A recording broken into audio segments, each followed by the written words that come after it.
Hey, this is Scott at Fire Breathing Christian, and while this is an old story, since my channel covering this stuff is relatively new, I wanted to touch on it, and I'm going to cite an article produced by Time back in May of 2016 with the title being A Marvel editor explains how Captain America was a Hydra agent all along.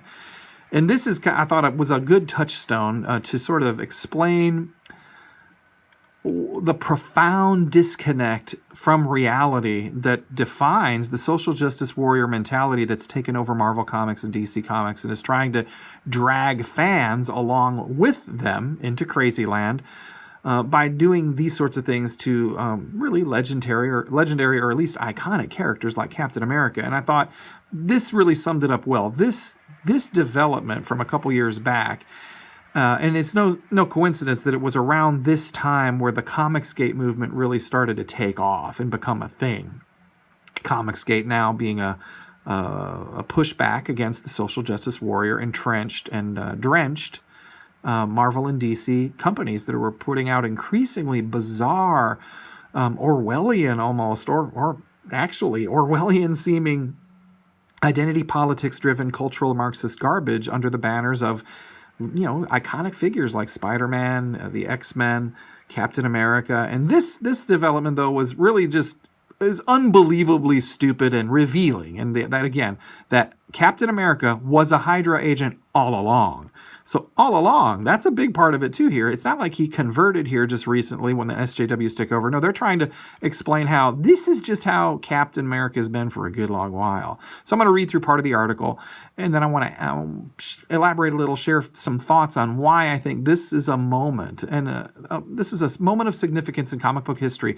And this will explain a lot. As much as I think any other single approach taken by Marvel or DC Comics, this will explain why Comicsgate happened, why it's going on to such spectacular success, and why Marvel and DC Comics, the print comics, are circling the drain in many instances and struggling financially while doubling down on the bizarre worldview that's causing all of their problems and inspiring things like Hydra Agent Captain America. So here we are from the article. Sure, he wears red, white, and blue on the outside, but on the inside, it turns out Steve Rogers, a.k.a. Captain America, supports the evil former Nazi organization Hydra. Marvel, isn't that great? Marvel Comics introduced the shocking twist Wednesday morning when Captain America Steve Rogers #1 went on sale, and it turns out there have been hints that this was coming for a long time. Time spoke with Marvel executive editor Tom Brevoort about the decision, the clues, and why Hydra's rhetoric sounds an awful lot like that of a certain presidential candidate. There you go. How about that? Nazi, Nazi, Nazi, wrapped in the American flag, of course. So Time asks the question, how did Marvel decide to make Steve Rogers a secret Hydra operative? And Tom responds, Nick Spencer, who's the writer of the series, pitched us this story as part and parcel of restoring Steve to his youth and vigor. In the comics, he's been old for a while. The super soldier serum that was keeping him young had broken down. So for the 75th anniversary, Nick had this notion that they were going to restore him. But then they went into this other story about Hydra, and this is only the tip of the iceberg. And then Time asks, if readers go back and look at older comics, will this hold up? It will. Issue 2 kind of winds the clock back a little bit and lays out exactly how and why things are the way they are. And it lays out a roadmap for where things are headed in the future. At this point, I don't want to say too much definitively because I want people to read the comic books, but people will be able to connect the dots and follow the trail of breadcrumbs. How long has this been in the works? Almost since the beginning of when Nick started writing the Captain America titles, which would have been the end of 2014. So right around there, the conversations first started about this. It's been in the works for more than a year. What does this mean for the Marvel Universe? Besides hating Trump, playing into the straight-up Antifa SJW narrative that Nazis are for the American flag and do the American nationalism thing. I mean, that narrative, whatever you think of those details, I mean, that's what's going on here. It's not like we haven't heard this before or that it's just some spark of incredible creativity on the part of these Marvel creative guys.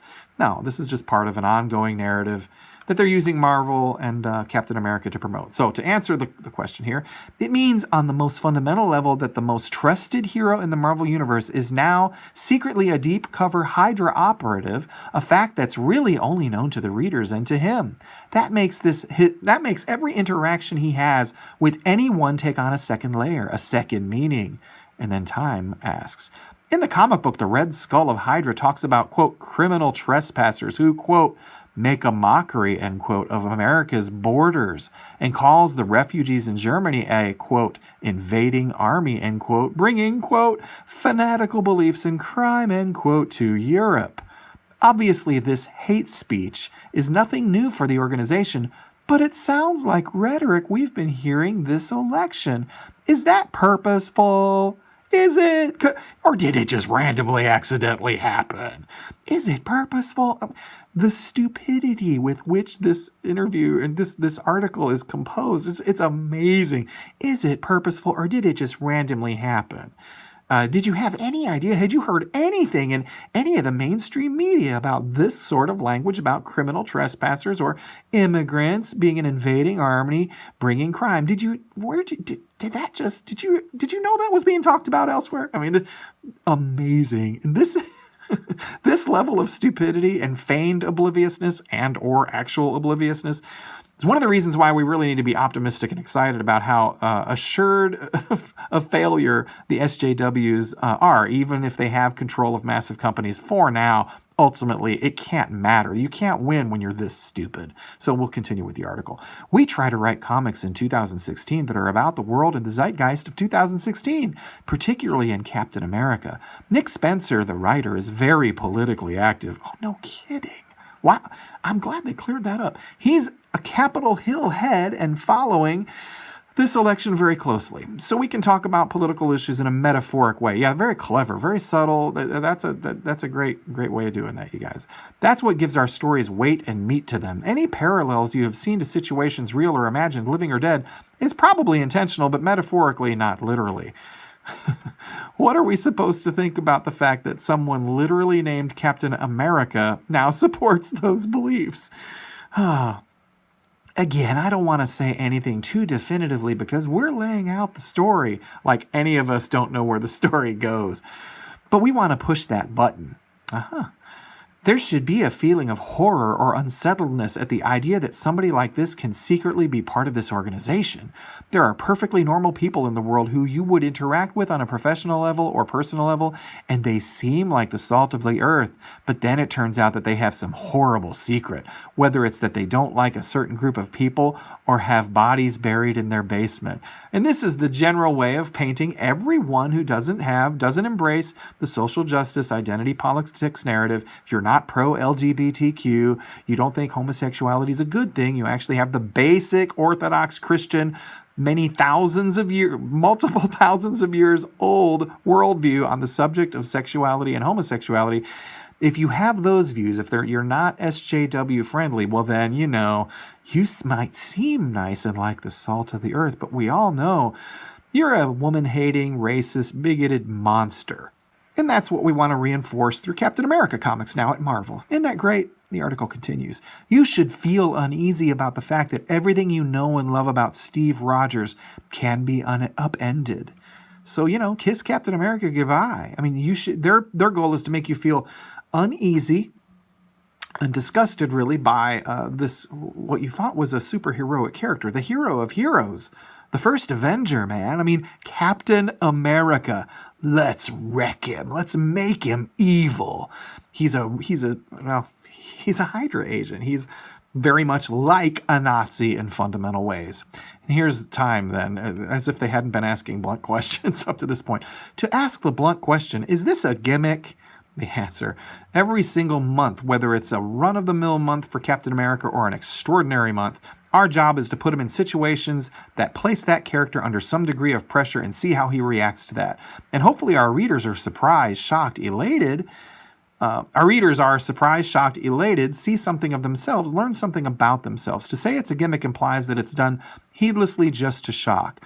The proof is always going to be in the execution, so you'll have to read the rest of the story to see. And this is where this idea, I think this is a good point to center on for a moment.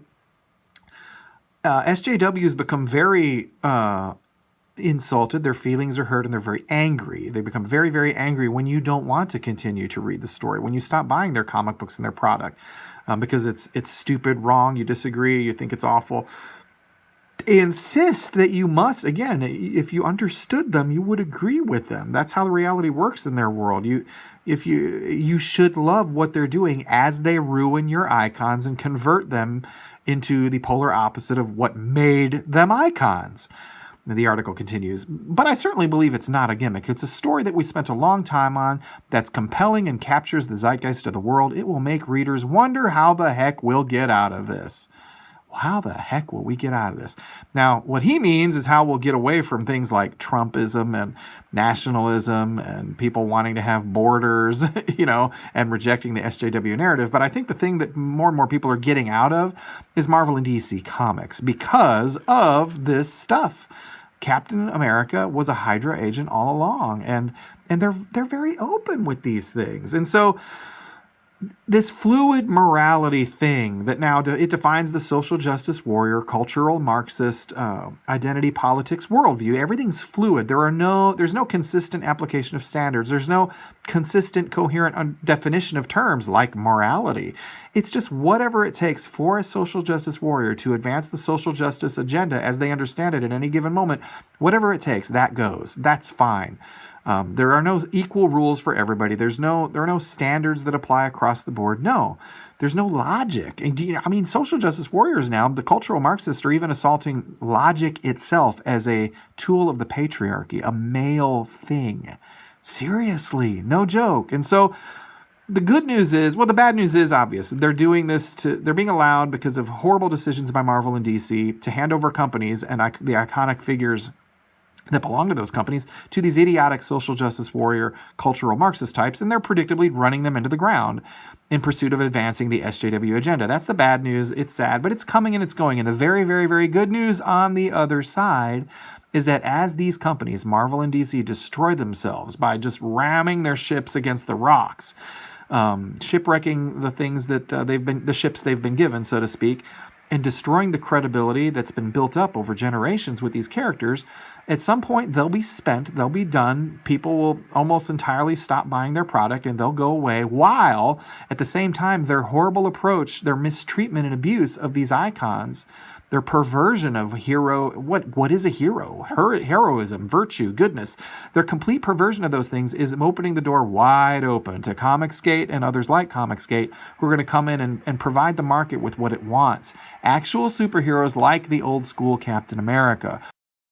If you appreciated this video and you want to support what we're doing, please like the video, share the video, and subscribe to the channel. If you're watching this on YouTube, please hit the little bell icon so that you can be notified every time we post a new video, which we're hoping to do regularly on a daily basis from here on out on this subject and related subjects. Thank you very much for your support. Without it, we can't continue to do this.